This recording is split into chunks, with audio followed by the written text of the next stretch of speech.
So class 8th.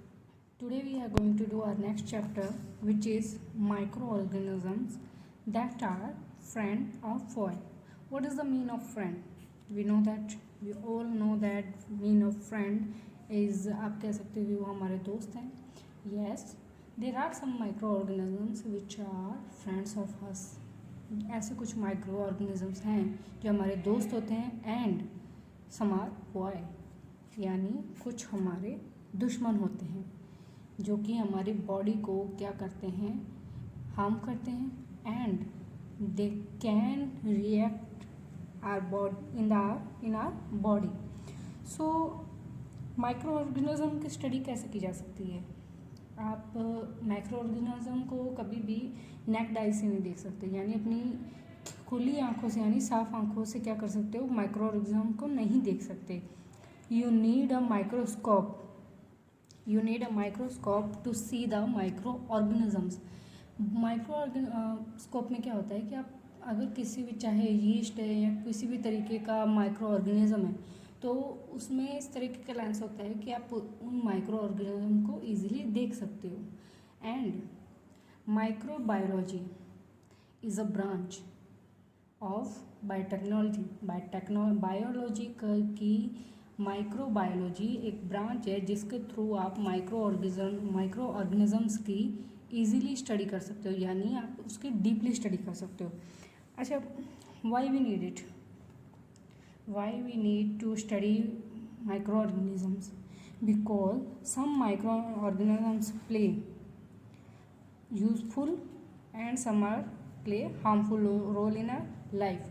जैसे हमारे घर में हमारे मदर हो गए, हमारे एल्डर सिस्टर हो गए, कोई भी दादी हो गई, तो वो क्या करते हैं, जब दही जमाते हैं तो उसमें यीस्ट डाला जाता है, यानी खमीर डाला जाता है.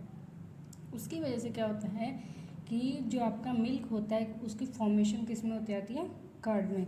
ब्रेड बनता है, केक बनता है, अल्कोहल बनती है. How does alcohol form? Alcohol बनती है आपके किसके द्वारा? आप किसी भी चीज़ की फॉर्मेशन करते हो. फॉर्मेशन मीन्स अगर किसी चीज़ को गलाया जाता है, इस लेवल तक गलाया जाता है कि वो इन द फॉर्म, किसकी फॉर्म ले लेता है, लिक्विड की फॉर्म, और वही लिक्विड किस में कन्वर्ट हो जाता है, अल्कोहल में. So next we are going to read kind of micro organisms. किस तरीके के माइक्रो ऑर्गेनिजम्स होते हैं, ठीक है. First of all bacteria, fungi, protozoans, algae and viruses. ये सभी क्या हैं कि पार्ट्स हैं. जैसे मान लीजिए कि क्लास 8 है, क्लास 8 की सेक्शन है ए और बी, ए बी सी हम लोग सेक्शन मान लेते हैं.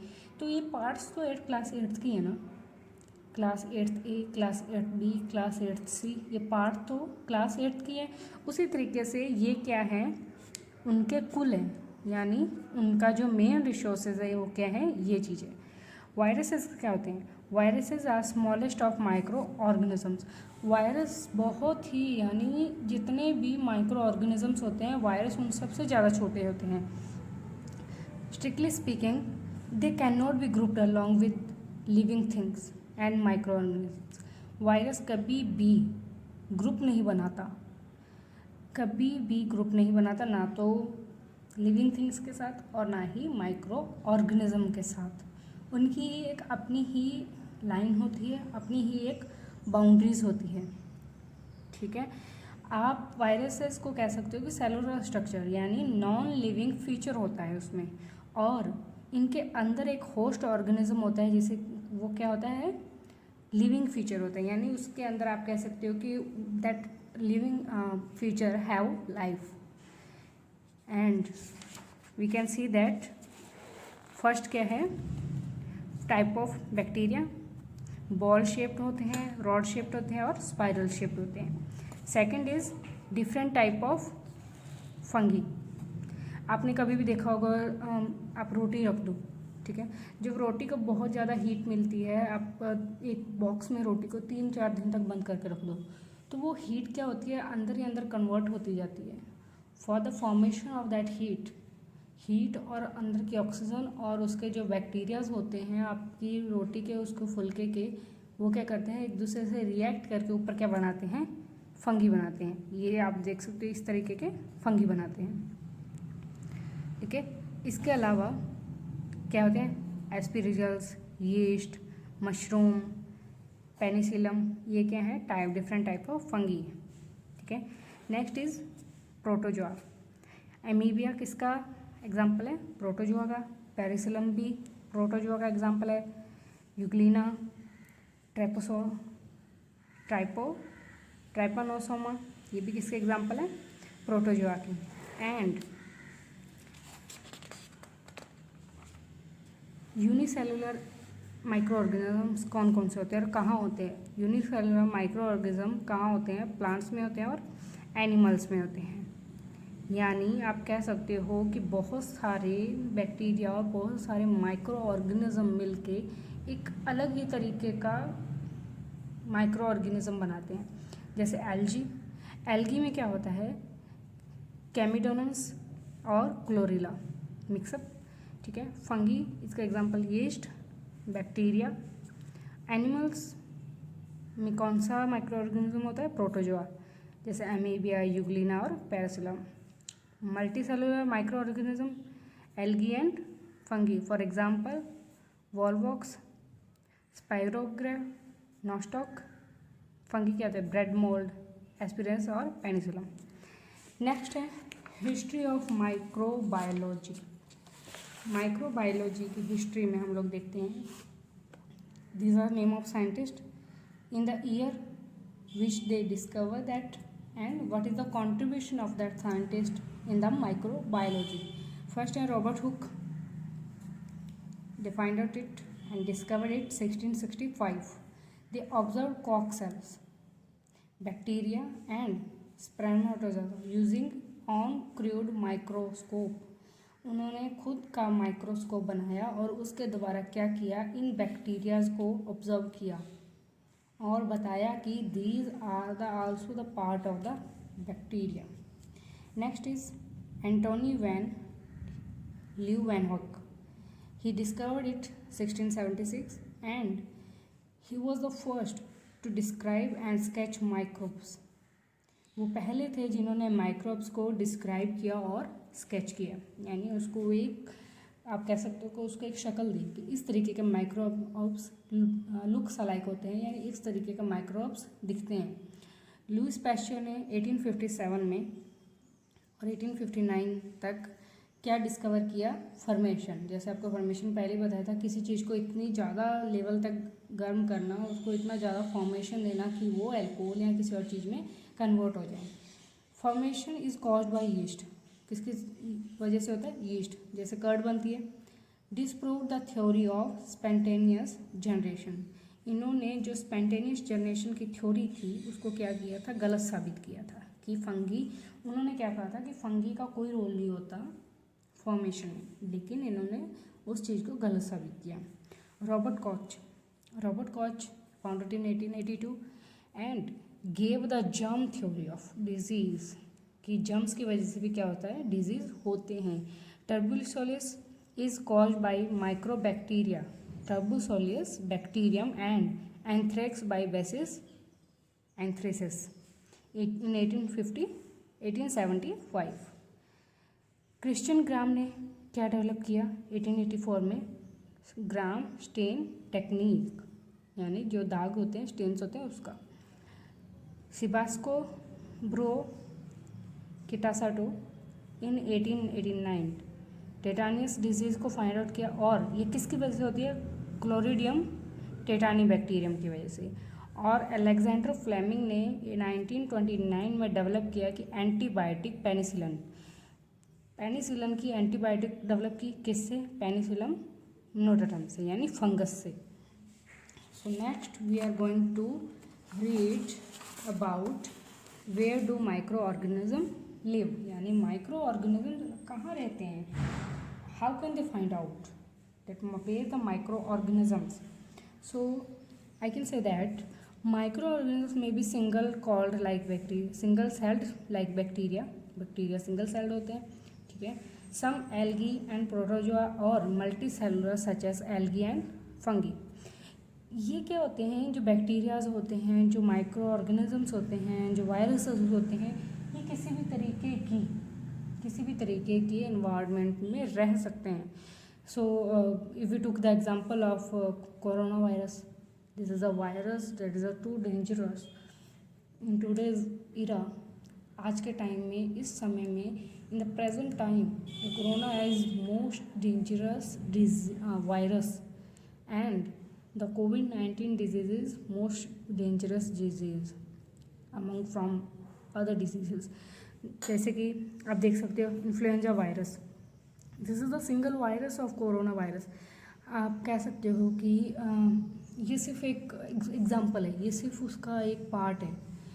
जो COVID-19 वायरस है, that is COVID-19 virus, this is the double of it, this is the double of it.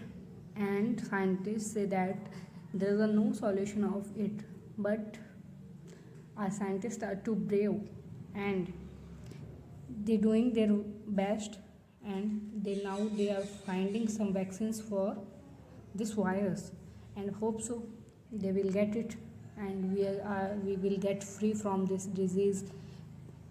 इस जाल से, इस डिज़ीज़ से क्या हो कि हम फिर से आज़ाद हो सकें और फिर से अपनी लाइफ को उसी तरीके से जी सकें।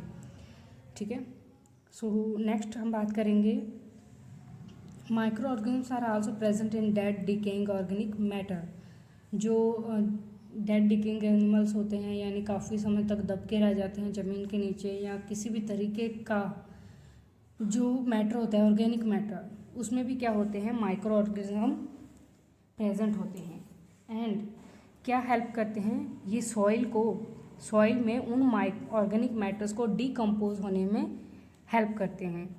Like amoebae can live alone, amoebae अकेला रह सकता है। और अमीबिया किससे रेस्पिरेशन करता है, हमने लास्ट चैप्टर में पढ़ा था। Amoebae in the last year हमने क्लास 7th में पढ़ा था, अमीबिया रेस्पिरेशन करता है थ्रू द वाटर। अमीबिया ज़्यादातर कहाँ होता है, वाटर में होता है। ठीक है, and some micro organisms live as parasite either outside or inside the body of other organism. कुछ माइक्रो ऑर्गेनिजम्स ऐसे होते हैं जो किसी भी ऑर्गेनिज्म के, लिविंग ऑर्गेनिज्म के, या तो बॉडी के अंदर होते हैं और या फिर बाहर रहते हैं। और कुछ माइक्रो ऑर्गेनिज्म ऐसे होते हैं कि जो हमारी लाइफ को हेल्पफुल बनाते हैं, और कुछ माइक्रो ऑर्गेनिज्म ऐसे होते हैं जो हमारी लाइफ को क्या करते हैं, हार्म करते हैं। So next we are going to read about microorganisms and us, microorganism और हम, how it allowed and how it help us। So microorganism play an important role in our lives, बहुत important role play करते हैं। कुछ microorganisms, कुछ bacteria ऐसे होते हैं जो हमारी बॉडी को प्रिवेंट करते हैं, और कुछ क्या करते हैं, हार्म करते हैं। तो कहते हैं ना, हर सिक्के के दो पहलू होते हैं, वैसे ही एक बैक्टीरिया भी आपको बॉडी को हार्म भी करता है और प्रिवेंट भी करता है। What is the uses of micro organisms? Preparation of curd, bread, cake, idli, dosa, cheese, these are all are prepared by micro organisms. अच्छा, जब भी इडली बनाते हैं, जो फॉर द इसको क्या करते हैं कि अभी आजकल लोग क्या करते हैं, दे पुट कुछ इस तरीके का डालते हैं जिससे क्या हो जाता है कि वो, जैसे इनो डाल दिया, उससे क्या होता है कि जल्दी से वो चीज़ यीस्ट हो जाती है, यानी जल्दी से उसमें क्या होती है, फुलावट आ जाती है। लेकिन कई लोग अभी भी ट्रेडिशनल तरीका अपनाते हैं, जैसे इडली में या तो दही डाल दी या फिर छाछ डाल दी, उसको डाल के क्या करते हैं, ढक कर क्या किया जाता है, धूप में रखा जाता है। हीट की वजह से क्या होता है कि वो फंगस क्या करते हैं, वो जो बैक्टीरिया होते हैं वो जल्दी से रिएक्ट करते हैं, और जिसकी वजह से क्या होता है कि उसमें एक फुलावट आती है, जिसकी वजह से आपकी इडली क्या होती है, फूलती है, आपकी ब्रेड क्या होती है, वो फूलती है।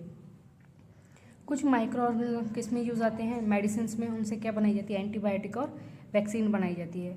फूड में क्लीनिंग एंड एनवायरनमेंट, इंडस्ट्री में produce alcohol, wine and vinegar, that is acetic acid, in agriculture to increase soil fertility. So first we are going to read formation of curd. Curd कैसे बनती है? Making curd is process in which lactose milk sugar of milk is converted into lactic acid by action of certain bacteria. ठीक है, लैक्टोबैलियस bacteria होते हैं जो कि क्या करते हैं, मिल्क के बैक्टीरिया से रिएक्ट करके, मिल्क के साथ रिएक्ट करके लैक्टिक एसिड बनाते हैं और वही लैक्टिक एसिड उस मिल्क को फॉर्म करता है कर्ड में. ठीक है. सो द नेक्स्ट इज, अगर हम एग्जांपल लें ब्रेड का. ठीक है, अगर आपने ब्रेड में या किसी मैदे में या किसी आटे में आपने क्या कर दिया कि गर्म पानी डाला. ठीक है, और उसको क्या किया, गूंद दिया और कुछ टाइम तक छोड़ दिया, तो क्या होगा कि उसमें थोड़ी सी फुलावट आ जाएगी. किसकी वजह से? क्योंकि आपने उसको गूंथा है, आपने उसका एक डो बनाया है, जिसकी वजह से क्या होता है कि उसके जो माइक्रो ऑर्गेनिज्म होते हैं उनको एनर्जी मिलती है और वो एक दूसरे से जल्दी से रिएक्ट करते हैं, जिसकी वजह से क्या होता है कि उस मैदे में या उस आटे में क्या होता है, फुलावट आ जाता है. ठीक है. Next is increasing soil fertility. Soil की फर्टिलिटी कैसे इंक्रीज होती है? सॉइल की फर्टिलिटी इंक्रीज ऐसे होती है, जैसे हमने लास्ट चैप्टर में पढ़ा था नाइट्रोजन फिक्सेशन. नाइट्रोजन फिक्सेशन में क्या होता था कि रूट्स से होती हैं जो सॉइल में प्रेजेंट नाइट्रोजन को ऑब्जर्व करती हैं और अपने अंदर की जो नाइट्रोजन की कमी होती है उसको क्या करते हैं, कंप्लीट करते हैं. So let it we see that gas that makes 70% of air. Air में कितने परसेंटेज नाइट्रोजन होती है? That is 70% nitrogen. ठीक है. And soil is enriched with nitrogen compounds and its fertility is increased. Roots में क्या होता है? ठीक है, रूट्स हो गए, नोडल्स हो गई, छोटे छोटे क्या होते हैं, नोडल्स होते हैं रूट्स में. ये नोडल्स क्या करते हैं, अपने अंदर रूट्स से नाइट्रोजन ऑब्जर्व करते हैं और यही नाइट्रोजन, ठीक है, यही नाइट्रोजन क्या करती है, आपकी सॉइल में प्रेजेंट होती है और यही नाइट्रोजन आपकी प्लांट को क्या करती है, जो उसकी नाइट्रोजन की कमी होती है उसको क्या करती है, कंप्लीट करती है. This is called nitrogen fixation. ठीक है. The process of converting atmospheric nitrogen into compound nitrogen is called nitrogen fixation. जो इन्वायरमेंट में, सॉइल में जो नाइट्रोजन प्रेजेंट होती है उसको एक नाइट्रोजन कंपाउंड बनाती है जो कि प्लांट एज ए रूट क्या करता है, यूज़ करता है. That is called nitrogen fixation. ठीक है. कौन सा बैक्टीरिया प्रेजेंट होता है रूट्स में? रिजोबियम. ये एक तरीके का बैक्टीरिया होता है जो कि हमेशा रूट्स के नोडल्स में पाया जाता है. Second is the production of alcohol, wine and vinegar. जैसे हमने पहले पढ़ा था, the process of conversion of sugar into alcohol is called formation. Okay, if a weak sugar solution is exposed to the air in several days, fronces come on the surface appear. यानी उसमें क्या हो जाएगा कि बुलबुले से आपको दिखाई देने लग जाएंगे. अगर आप एक वीक सॉल्यूशन है शुगर का, उसे बहुत दिन तक धूप में रख दोगे तो उसके ऊपर आपको छोटे छोटे बुलबुले दिखाई देने शुरू हो जाएंगे. And the liquid begin to smell of alcohol. और वो लिक्विड कैसी स्मेल देना शुरू हो जाएगा, एल्कोहल का. ठीक है. This change take place because tiny yeast cell have settle from the air into the liquid and have grown. हवा से क्या होते हैं, वो यीस्ट होते हैं जो कहाँ मिक्स हो जाते हैं उस सॉल्यूशन, शुगर सॉल्यूशन में, और धीरे धीरे क्या होते हैं, बढ़ते रहते हैं. Man has used this observation to alcohol beverage aerobic bacteria like acetobacter. ठीक है. ये बैक्टीरिया क्या यूज़ करता है, विनेगर बनाने में यूज़ किया जाता है. That is used for production of vinegar, यानी एसिटिक एसिड बनाने में यूज़ किया जाता है. Second is production of antibiotic. Antibiotic का प्रोडक्शन कैसे होता है, यानी कैसे बनाए जाते हैं एंटीबायोटिक. सबसे पहले एंटीबायोटिक का मीन क्या होता है, that the Greek means is against life. ठीक है. ये क्या करता है, जो माइक्रो ऑर्गेनिजम्स जो हमारी बॉडी के लिए हार्म्स होते हैं उनको क्या करता है, किल करता है, यानी ख़त्म करता है. कब? That is discovered in 1929 by Alexander Fleming was working on a culture disease of causing bacteria. 1929 में 1929 1929 में अलेक्जेंडर फ्लेमिंग किस पे काम कर रहे थे? Disease of bacteria. ठीक है, जो बैक्टीरिया की वजह से जो डिजीज़ हो रही थी उस पर क्या कर रही थी? वो वर्क कर रही थी। एंड उन्होंने क्या ऑब्जर्व किया कि कुछ ऐसे बैक्टीरियाज की ग्रोथ हो रही है जो कि उन दूसरे बैक्टीरियाज को क्या कर रहे हैं? ख़त्म कर रहे हैं। So from this antibiotic penicillin was prepared. इससे इसी एंटीबायोटिक से क्या हुआ कि पेनिसिलिन प्रिपेयर हुई और लोगों को वो चीज़ प्रोवाइड करवाई गई। ठीक है, जब भी हम एंटीबायोटिक्स लेते हैं तो हमें कुछ प्रिकॉशंस भी साथ में लेनी पड़ती है। So first precaution is we have to take the antibiotics just in the that is prescribed by a qualified doctor, and we must go through the eyes of the doctor। हम मतलब उसके जो एंटायर प्रोसेस है वो doctor के under surveillance होना चाहिए। The third is excess dose must not be taken. That is the good saying that excess of everything is bad. किसी भी चीज़ की अगर ज़्यादा मात्रा में उस चीज़ को लिया जाए तो क्या होगा? वो हमारी बॉडी के लिए ख़राब होगा। Next is vaccine. What is a vaccine? अभी हमारे जो डॉक्टर्स है तो कोरोना वायरस की क्या बनाने की कोशिश कर रहे हैं? They are trying to make vaccine of that, यानी एक एंटीबायोटिक इंजेक्शन मान सकते हो आप। ठीक है, हम सब जानते हैं जब हम 8-9 मंथ के थे हमारी मदर ने हमारे डीपीटी, पोलियो और बीसीजी के इंजेक्शन लगाए थे। दैट इज़ अ वैक्सीन, यानी हमें क्या व्हिपिंग कफ ना आए और टिटनस ना हो। और प्रोटेक्शन ऑफ पोलियो के लिए हमें इंजेक्शन लगवाए गए थे, दवा पिलाई जाती थी। प्रोटेक्शन अगेंस्ट टर्बोसोलिस यानी बीसीजी का जो इंजेक्शन लगाया जाता था। उसके बाद 9 to 12 मंथ के बीच में एक और इंजेक्शन लगाया जाता था, दैट इज़ MMR। ये क्या करता था? हमें मिसल से, मम्प से और रुबेला से, अभी लास्ट ईयर जब रुबेला के इंजेक्शन्स लगे थे, that is the vaccines of rubella, यानी रुबेला से बचने के लिए क्या किया जाता था? बच्चों को इंजेक्शन लगाए जाते थे।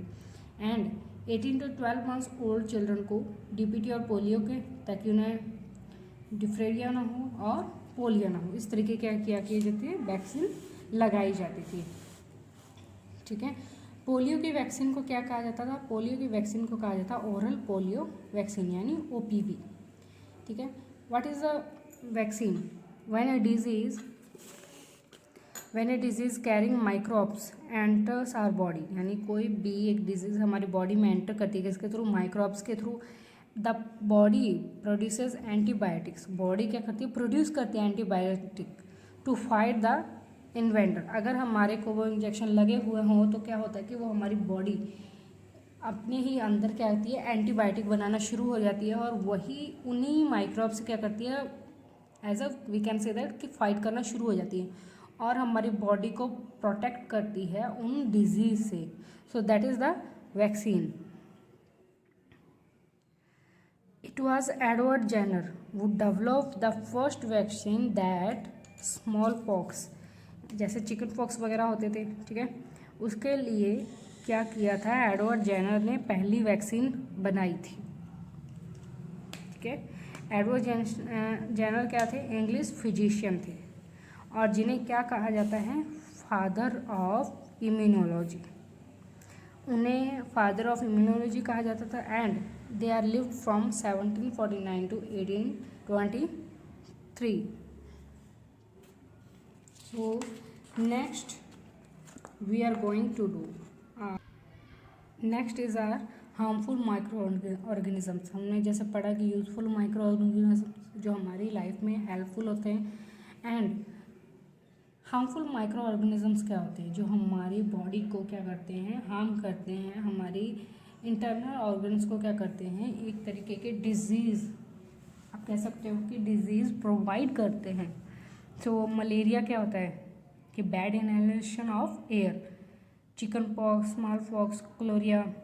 ठीक है, ये क्या होते हैं कि दिस लोग कहते हैं कि that is a curse of angry goddess, यानी कोई देवी नाराज हो गई है या कोई देवता नाराज हो गया उसकी वजह से होता है। बट नो, या we can people relate that, लोग अपनी समझ के लिए उसको रिलेट कर लेते हैं, लेकिन साइंस नॉट, साइंस उस चीज़ को नहीं मानता। Science need proof of everything. ठीक है, it was Louis Pasteur. Louis Pasteur जो थे जिन्होंने क्या दिया था, germs theory of disease, that number of micro organism cause disease in human beings, plants and animals. Louis Pasteur ही थे जिन्होंने जर्म्स थ्योरी दी थी, यानी जर्म्स की वजह से क्या होता है कि हमारी बॉडी को क्या होती है, हार्म होती है, हमारी बॉडी में क्या होते हैं कि बैक्टीरिया जाते हैं, ठीक है। Disease causing micro organisms are called pathogens. जो डिजीज कॉल्ड माइक्रो ऑर्गेनिजम्स होते हैं उन्हें क्या कहते हैं, पैथोगन्स। डिजीज किसके कैसे कैसे पहुंचती है हमारी बॉडी में, कैसे कैसे माइक्रो ऑर्गेनिजम्स ह्यूमंस में पहुंचते हैं। First of all spread through air, जैसे ठंड लगना, ये किसकी वजह से होता है, स्प्रेड थ्रू एयर, यानी कॉमन कोल्ड जिसको जैसे जुकाम वगैरह हो गया, ये हवा के थ्रू फैलता है, ठीक है। द नेक्स्ट इज, जैसे कोई भी इन्फेक्टेड पर्सन है वो छींकता है या खांसता है, जैसे अभी हम लोग कह सकते हैं कि कोरोना वायरस, हम लोग छींकते हैं, किसी को ये डिजीज़ है, अगर वो आपके आसपास छींकता है तो उसकी छींक में उसके जो छींटे होते हैं, टीनी पार्टिकल्स, आप कह सकते हो कि वो होते हैं छोटे छोटे कण होते हैं आपकी स्नीज में, आपकी छींक में, जो कि क्या होते हैं कि आपके आसपास के चीज़ों पर क्या होते हैं, टच हो जाते हैं। और जो वायरस है उसकी जो बैक्टीरिया है वो क्या होते हैं 7 to 8 आवर्स रहते हैं। कभी ना कभी तो आप उस सरफेस को टच करोगे and definitely that bacteria inserted into two your body and you also get affected by that disease. So next is spread through carriers. कुछ ऐसे इंसेक्ट्स होते हैं जिनके स्किन के साथ वो बैक्टीरिया टच हो जाते हैं और वो आपके पास पहुंचते हैं, जैसे कॉकरोच हो गए, होम फ्लाई, हाउस फ्लाई हो गई, मॉस्किटोज हो गए, रैट्स हो गए, ये क्या करते हैं, इनके आप कह सकते हो कि there are carriers of bacteria, they are carrier of micro organisms. वो आप कह सकते हो कि एक जरिया है, एक साधन है आप तक डिजीज़ पहुंचने का, ठीक है। हाउस फ्लाइज क्या होती है, किसी भी गार्बेज पर बैठ जाती हैं। रैट्स क्या होते हैं, किसी भी गार्बेज के ऊपर से गुजरते हैं। और वही हाउस फ्लाई क्या होती है, आपके स्किन के ऊपर आकर बैठती है, या फिर आपके खाने के, अगर आपने उसको ढक कर नहीं रखा है तो वही डिजीज़ क्या होती है आपके खाने के थ्रू, आपकी स्किन के थ्रू कहाँ पहुँचती है, आपकी बॉडी में, and you also get defected, ठीक है। नेक्स्ट इज मॉस्किटोज कहाँ ब्रीड करते हैं, वाटर में, ठीक है। वाटर में अगर आपके कूलर में या कहीं भी फ्लावर पॉट में पानी ज़्यादा दिन तक रुका हुआ है तो वो क्या करते हैं, मॉस्किटोज ब्रीड करते हैं। लेकिन अगर आपने कैरोसिन को स्प्रे किया है तो कैरोसिन की क्या होती है कि उस पानी के ऊपर एक बहुत ही पतली परत बन जाती है, इतनी पतली परत बनती है, और उस परत के थ्रू क्या होता है कि उस कैरोसिन की परत के थ्रू ऑक्सीजन क्या होती है, पास थ्रू नहीं हो पाती है, यानी ऑक्सीजन का एक सर्कल नहीं हो पाता है, जिसकी वजह से क्या होते हैं कि जो इनके लार्वाज होते हैं मॉस्किटोज के, वो क्या होते हैं, मर जाते हैं। सो इसीलिए हमेशा ज़्यादातर क्या किया जाता है, आपके आसपास कैरोसिन का छिड़काव किया जाता है। नेक्स्ट इज माइक्रो ऑर्गेनिजम्स, ठीक है। माइक्रो ऑर्गेनिजम्स में वायरस किस किस की वजह से होते हैं, कॉमन कोल्ड हो जाता है, चिकन पॉक्स हो जाता है, स्मॉल पॉक्स हो जाता है, मिसल्स हो जाते हैं, पोलियो, रैबीज। बैक्टीरिया की वजह से क्या होता है, क्लोरिया, टाइफाइड, टर्बोसोल्स, डायफ्रेटा, एंथ्रैक्स और प्लेग। प्रोटोजोआ की वजह से malaria, dysentery, sleeping sickness. Fungi की वजह से होते हैं रिंग वॉर्म्स, यानी ये एक स्किन डिजीज़ है, यानी आपकी बॉडी के ऊपर क्या होते हैं, एक सर्कल टाइप में, आप कह सकते हो कि क्लोरिया सर्कल टाइप में आपके बॉडी पर क्या होते हैं, चकते बनना शुरू हो जाते हैं, यानी रिंग की फॉर्म में, रिंग वॉर्म, ठीक है। ये क्या एक स्किन डिजीज़ है जो कि आपकी बॉडी के ऊपर होती है। नेक्स्ट टेबल में आपको दिया गया है कि डिजीज़ किस किस माइक्रो ऑर्गेनिज्म की वजह से होते हैं, मोड ऑफ ट्रांसमिशन यानी किसके थ्रू होते हैं, एंड जनरल प्रिवेंशन मेजर्स यानी किस तरीके की आपको प्रिवेंशन लेनी चाहिए। So this is also your homework that you have to learn it, ठीक है। आपको ये लर्न करना है और ये लर्न करना है, that is important for your next questions. How does the food poisoning cause, food poisoning कैसे होती है। फूड पॉइजनिंग जैसे अभी हमने बताया था कि मैंने आपको बताया कि हाउस फ्लाइज होती हैं, मॉस्किटोज होते हैं, ये क्या करते हैं, किसी भी तरीके के कचरे पर या वेस्टेज पर बैठ जाते हैं, उसके बाद वही अगर आप खाने को ढककर नहीं रखते हो, खाने को धोकर नहीं खाते, तो क्या होता है कि वो आपके खाने पर आके बैठ जाते हैं और वही बैक्टीरिया, वही माइक्रो ऑर्गेनिजम्स आपके खाने पर छोड़ देते हैं। और आप अगर उसको डायरेक्ट खाते हो तो क्या होता है कि वो आपकी बॉडी में माइक्रो ऑर्गेनिजम्स इंसर्ट कर देते हैं और you can got food poisoning. ठीक है, आपका पेट दर्द होना शुरू हो जाता है, you got vomiting, you got sick. तो इस तरीके के फूड पॉइजनिंग किसकी वजह से होती है? जब आप किसी चीज़ को प्रिवेंट करके नहीं रखते हो। ठीक है, बैक्टीरिया कौन कौन से कॉज होते हैं? सैल्मोनेला एंड क्लोस्ट्रीडियम, इस तरीके के बैक्टीरिया होते हैं जो फूड पॉइजनिंग को क्रिएट करते हैं। Next is food prevention. खाने को बचा कर रखना चाहिए, ऑफ कोर्स बचा कर रखना चाहिए। अगर खाने को ढक कर नहीं रखोगे, अगर आपने एक जैसे आज दाल बनाई है उसको परसों खा रहे हो तो दैट डिफेक्टेड, वो ख़राब हो चुकी है, उसमें फंगस आ चुके हैं, उसमें माइक्रो ऑर्गेनिजम्स ग्रोथ कर चुके हैं। तो अगर आप उस चीज़ को खाओगे तो क्या होगा, वो ख़राब हो चुकी है और आपकी बॉडी क्या होगी, उस चीज़ को ऑब्जॉर्व नहीं कर पाएगी और आप क्या हो जाओगे, बीमार हो जाओगे। सो आपको हमेशा फ्रेश चीज़ ही खानी चाहिए और कभी भी किसी भी चीज़ को क्या करना चाहिए, ढक कर रखना चाहिए, यानी उसको एक सिक्योर जगह पर रखना चाहिए। अगर कोई भी चीज़ ऐसी है जो जिसको आपको बंद करके रखना है, सूखी चीज़ है, ड्राई चीज़ है, तो आपको उसको एयर टाइट कंटेनर में रखना चाहिए ताकि ज़्यादा एयर क्रॉस ना हो। अगर एयर क्रॉस होगी तो क्या होगा, वो और ज़्यादा ख़राब हो जाएगा। कौन कौन से मेथड यूज़ कर सकते हो आप फूड को प्रिवेंशन करने में? By salting and sugar. ठीक है, जो से जैम्स हैं, जेलीज हैं, पिकल्स हैं, इनमें क्या किया जाता है, आपकी मदर जब भी अचार बनाती है तो उसमें क्या करती है, नमक डालते हैं। ठीक है, वो नमक इसलिए डाला जाता है ताकि वो आपका जो अचार वो पिकल हो, जो क्या हो, प्रिवेंट रह सके, किससे, ग्रोथ ऑफ माइक्रो ऑर्गेनिज्म की वजह से। ऑयल डाला जाता है, ठीक है, शुगर डाली जाती है, किसकी वजह से, ताकि उसमें माइक्रो ऑर्गेनिजम्स ग्रोथ ना करें और फंगस क्रिएट ना हो।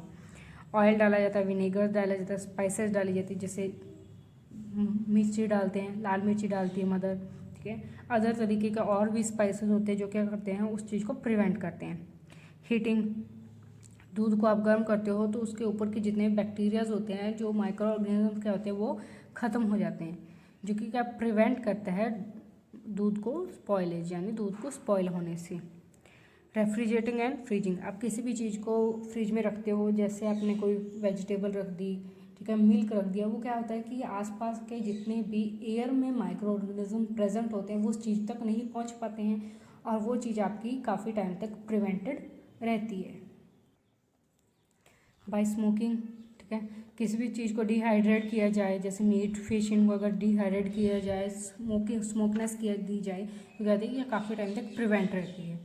सन ड्राइंग, किसी भी चीज़ को आप धूप में सुखा कर रखते हो, जैसे हमारी मदर्स करती हैं कि कुछ सर्दी की सब्जियां ऐसी होती हैं, जैसे पीस वगैरह हो गई, स्पिनिच वगैरह हो गई, कॉलीफ्लावर, इनको क्या करता है, धूप में सुखाया जाता है। धूप में सुखाकर इनको गर्मियों में भी या फिर क्या किया जाता है, यूज़ किया जाता है। सो that is a method of, आप कह सकते हो कि दादी के नुस्खे, यानी काफ़ी पुराने टाइम से ये चीज़ चली आ रही है। सो नेक्स्ट इज पेस्ट्रेशन, इसमें क्या किया जाता है, दूध को प्रिवेंट किया जाता है, यानी the milk is heated about 70 degree for 15 to 30 second to kill bacteria. अगर दूध को बार बार गर्म करते जाओगे तो वो दूध क्या हो जाएगा, ऑब्वियसली ख़राब हो जाएगा। ठीक है, the process was discovered by Louis Pasteur. Proper storage and packaging, अगर किसी भी ड्राई फ्रूट्स है, अगर आप उसको एयर टाइट कंटेनर में रखते हो तो क्या होगा कि ऑक्सीजन की रिएक्शन नहीं होगी और in the presence of oxygen वो चीज़ क्या रहेगी, ड्राई रहेगी। ठीक है, next is nitrogen cycling. Nitrogen cycling में क्या होता है कि नाइट्रोजन साइकिल में 78% ऑफ नाइट्रोजन एग्जिस्ट करती है। Molecule from the nitrogen is an essential constituent of living organism. ये एक इम्पॉर्टेंट कंपोनेंट है, किसके लिए, प्रोटीन के लिए, न्यूक्लिक एसिड के लिए और क्लोरोफिल के लिए, और इसके अलावा और भी अदर बहुत सारे कंपाउंडेंट्स हैं जिसके लिए नाइट्रोजन क्या है, बहुत ज़रूरी है। एनिमल्स को प्रोटीन कहाँ से मिलता है, from the plant and which they feed. ठीक है, it has to be change nitrate before it can be use by plant. Nitrogen nitrates में चेंज हो जाती है जब प्लांट्स को उस चीज़ को यूज़ करना होता है। यानी रूट्स सॉइल से जो नाइट्रोजन लेती है वो रूट नोड्स की वजह से नाइट्रोजन नाइट्रेट में चेंज हो जाती है, और वही नाइट्रेट प्लांट क्या करते हैं, अपने लिए यूज़ करते हैं. So by looking at diagram that given ahead, ठीक है, डिकेइंग बैक्टीरिया ब्रेक डाउन होते हैं डेड एनिमल्स में और वेस्टेज में, जो कि अमोनियम कंपाउंड बनाते हैं सॉइल में, that is called ammonification. Nitrogen present in 78% in air, ठीक है. सबसे पहले लाइटनिंग, यानी उसको किस में कन्वर्ट किया जाता है, नाइट्रेट में. फर्टिलाइजर्स में यूज़ आती है नाइट्रोजन. अगर किसी प्लांट में नाइट्रोजन की कमी है तो फर्टिलाइज़र के थ्रू क्या किया जाता है, उसमें नाइट्रोजन प्रोवाइड करवाई जाती है, ठीक है. Compounds of nitrogen in soil. उसके बाद bacteria converts compound of nitrogen into gaseous nitrogen. उसके बाद फिर से ये सर्कल क्या होता है, चलता रहता है.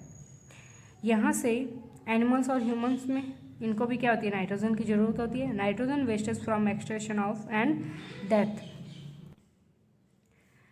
नाइट्रीफिंग बैक्टीरिया में क्या किया जाता है, जो बैक्टीरिया प्रेजेंट होते हैं सॉइल में वो क्या चेंज करते हैं, अमोनियम में चेंज करते हैं नाइट्रेट इनटू, अमोनियम को चेंज करते हैं नाइट्रेट्स में. तो ये क्या होता है, केमिकल रिएक्शन होता है जिसमें क्या होती है, नाइट्रोजन प्रेजेंट होती है. And it is present in animal waste and dead remains, ठीक है. This is called nitrification. The next is nitrogen fixing bacteria. Nitrogen क्या करता है कि जो बैक्टीरिया प्रेजेंट होते हैं सॉइल में वो क्या करते हैं, नाइट्रोजन को नाइट्रेट में कन्वर्ट करते हैं, और प्लांट्स एज ए रूट उसे क्या करते हैं, अपने फूड प्रोसेसिंग में यूज़ करते हैं. Next is lightning. The high temperature of lightning discharge cause some of nitrogen and oxygen in the air combine from oxide to oxides of nitrogen. यानी जब हाई टेम्परेचर होता है तो कुछ लाइटनिंग डिस्चार्ज होती है, किसकी फॉर्म में, नाइट्रोजन की फॉर्म में और ऑक्सीजन की फॉर्म में, और ये कंबाइन होके ऑक्साइड बनाते हैं किसके, नाइट्रोजन्स के. और these oxides in the rain are washed into the soil acids. जब भी रेन होती है तो क्या होता है कि ये ऑक्साइड क्या हो जाते हैं, धुल जाते हैं, और ये किसकी फॉर्म में चेंज हो जाते हैं, नाइट्रेट के फॉर्म में. So class we done our chapter number 2, that is the micro organisms friend of soil. I hope so you will understand it, and the notes of this chapter will be provided to you, and the question and answers will be provided to you also. And you have to read out all the chapters and